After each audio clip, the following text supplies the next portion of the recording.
way from anyone else, and it's nicer because of the difference, too. I wish that you were my sister. I teach you to have some confidence in yourself. The different people are not like other people.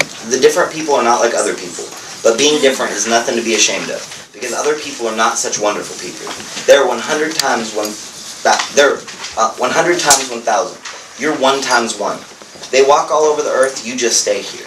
They're common as weeds, and you're blue roses. But blue is wrong for roses. It's right for you. You're pretty.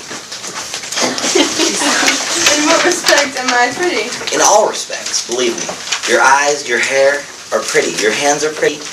You think that I'm making this up because I'm invited to dinner and have to be nice. Oh, I couldn't do that. I couldn't put on an act for you, Laura. I say lots of things without being very sincere, but this time I am. I'm talking to you sincerely. I happen to notice that you have this inferiority complex that keeps you from feeling comfortable with people. Somebody needs to build your confidence up and make you proud instead of shy and turning away and blushing. Somebody ought to kiss you, Laura. His hand slips slowly up her arm to her shoulder as his music starts. He suddenly turns her about and kisses her on the lips. When he releases her, Laura sings on the sofa with bright dazed look. Jim backs away and fishes in his pocket for a cigarette. Stumble, John. He lights the cigarette, avoiding her look. There is a peal of girlish laughter from Amanda in the kitchenette. Laura slowly raises and opens her hand. It still contains the little broken glass animal. She looks at it with a tender, bewildered expression. Stumble, John. I shouldn't have done that. That was way off me. You don't smoke, do you? She looks up, smiling, not bearing the question. He sits beside her rather gingerly. She looks at him speechlessly, waiting. He coughs decorously and moves a little further aside as he considers the situation and senses her feeling dimly with perturbation. He speaks gently. Would you care for a mint? Peppermint? She doesn't seem to hear him, but her look grows brighter even. Peppermint? Lifesaver? My pocket's a regular drugstore wherever I go. He pops a mint in his mouth, then he gulps and decides to make a clean breast of it. He speaks slowly and gently. Laura, you know, if I had a sister like you, I'd do the same thing as Tom. I'd bring out fellows and introduce her to them. The right type of boys. The type to appreciate her. Only, well, he made a mistake about me. Maybe I've got no call to be saying this. This may not have been a good idea to have me coming over. But what if it was? There's nothing wrong about that. The only trouble is that, in my case, I'm not in a situation to do the right thing. I can't take down your number and say I'll phone. I can't call you up next week and ask for a date.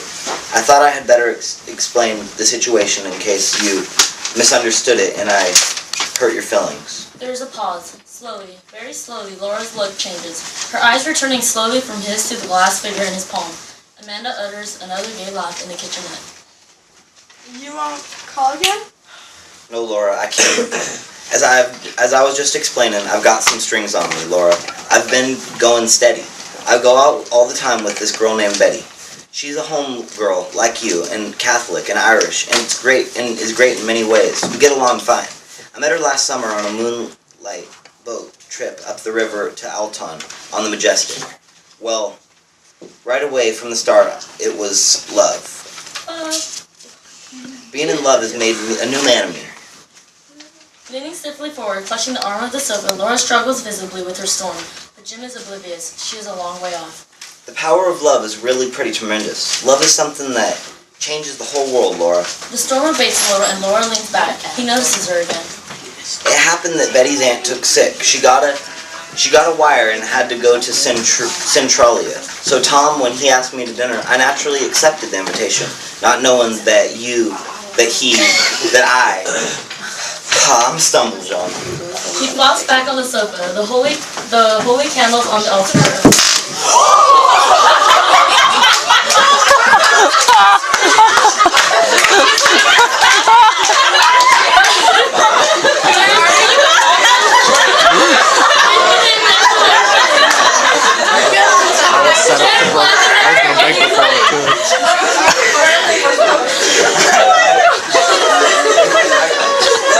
Stumble John. Oh my God. Stumble John. Stumble John. Trip over things.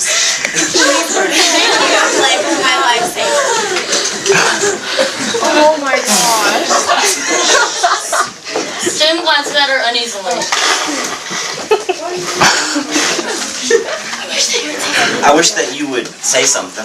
She bites her lips, which was trembling, and then bravely smiles. She opens her hand again on the broken glass figure. Then she gently takes her hand and raises it level with her own.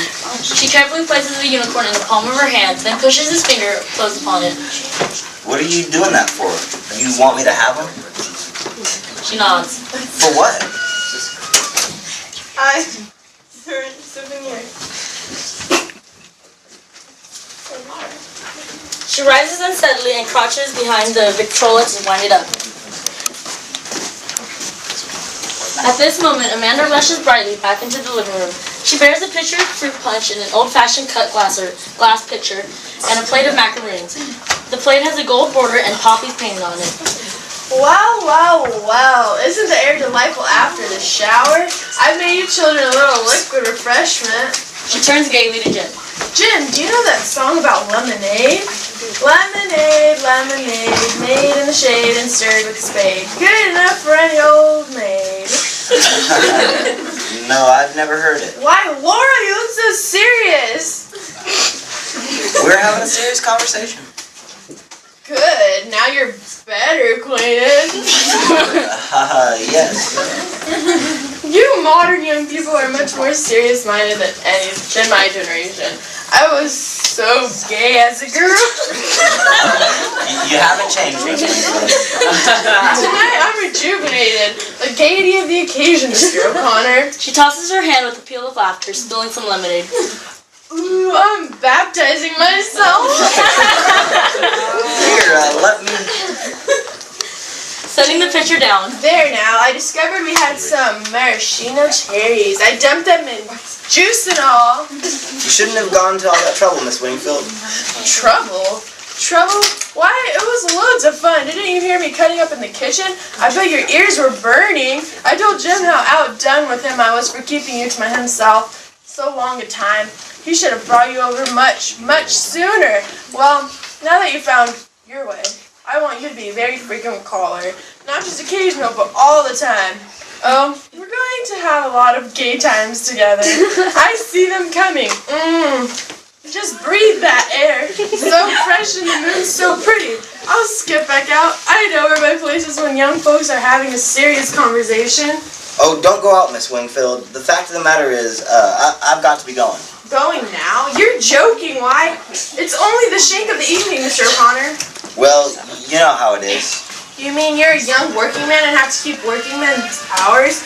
We'll let you off early tonight, but only on the condition that next time you stay later. What's the best night for you? Isn't Saturday night the best night for your working men? I have a couple of time clocks to punch, Miss Wingfield. One at morning and another one at night. My, but you are ambitious. You work at night too? No ma'am, not work, but Betty. Whoa. He crosses the delivery to pick up his hat. The hand at the Paradise Dance Hall goes into a tender waltz. Betty? Betty? Who's Betty? There's an ominous cracking sound in the sky. Oh, just this girl, the girl I go steady with. He smiles charmingly. The sky falls. Oh, is it a serious romance, Mr. O'Connor? We're going to get married the second Sunday in June. Oh, how nice! Tom didn't mention that you were engaged to be married. The cat's not out of the bag at the warehouse yet. You know how they are. They call you Romeo and stuff.